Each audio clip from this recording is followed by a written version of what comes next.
c'est pas quelqu'un qui a vu de quoi de brillant dans un bois. Tu sais, des fois, les gens pensent ça. Là. C'est vraiment le Seigneur comme tel. Qui est Michel Sidac Duguay de Beaubriand. Et sa fille, c'était Marie-Thérèse, Marie-Charlotte. Et ça s'est divisé le 30 juillet 1718, comme tel. Ça fait un bout. Donc, Sainte-Thérèse, Saint-Eustache, on a toujours été un petit peu en compétition avec eux. Tu sais, on dit, il se passe de quoi? Ben, Beaubriand aussi un peu, mais disons la région, le bord de la Thérèse. On pourrait dire ça. Fait que là, ça n'a pas changé dans ce temps-là non plus. Sainte-Thérèse voulait avoir une église.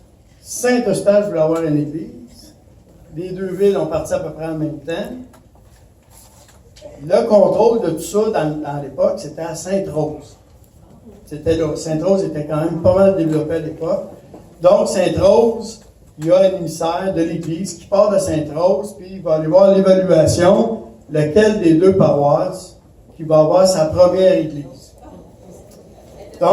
Donc lui, il s'en vient à Saint-Eustache, après ça, il s'en va visiter Sainte-Thérèse, fait son rapport. Dans son rapport, il dit, mes chers monsieur cardinal, j'imagine, un évêque ou un cardinal, il dit, Saint-Eustache, il n'y a pas assez de monde, Sainte-Thérèse, ils ne sont pas assez riches. Ça va pas bien. Fait que finalement, il recommande une chapelle. Une chapelle près de la rivière Chicot.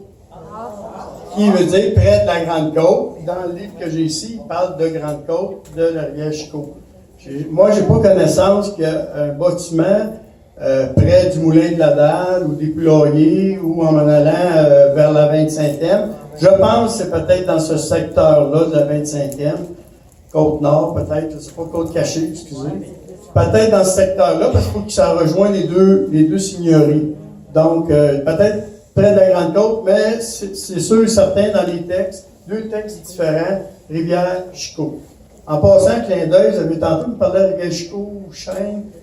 Ben, c'est un hasard, je ne sais pas pourquoi, mais il y a trois rivières qui partent du nord au sud. Autrement dit, se jettent dans l'île de Mélite. Les trois, ils ont le CH comme début. Vous avez Chêne, Chicot, puis à Sainte-Thérèse, Chien. Exact. C'est peut-être un hasard. Je ne sais pas s'ils pensaient aux Canadiens de Montréal dans ce temps-là. Mais c'est où il y avait du chien là-dedans. Mais c'est un petit hasard ou un clin d'œil. Donc, les gens sont arrivés par bateau ou grosse chaloupe là, de la rivière. Et les gens nous disent souvent, bon, pourquoi ça s'appelle Grande Côte, puis pourquoi tel nom, puis ci, puis ça. Fait que je vais essayer de faire une tournée des noms, un peu comme tel. Et pourquoi Grande Côte? Quand les gens sont sur la rivière, ils regardent côté Saint-Eustache, la côte est haute. Donc, c'est la Grande Côte, donc le chemin Grande Côte. Et si vous regardez vers Laval, c'est presque à plat. Et le chemin Sainte-Rose, son nom, Petite Côte. Vous allez à Sainte-Rose, vous allez voir, le chemin Petite Côte existe encore. Donc, de la rivière, ces noms-là viennent. Et aussi, l'idée là-dessous, ça c'est particulier. C'est vraiment assez juste pour notre secteur, parce que ailleurs, c'est souvent les rangs. Tandis que ici, c'était souvent les côtes.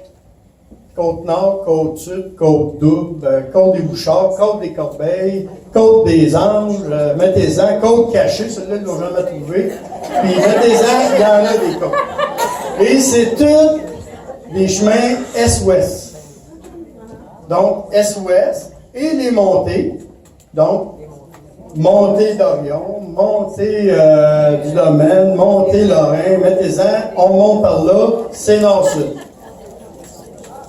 Dans les années 70, le gouvernement, je pense que c'est le gouvernement du Parti québécois, il a mis de l'ordre dans les numéros de route.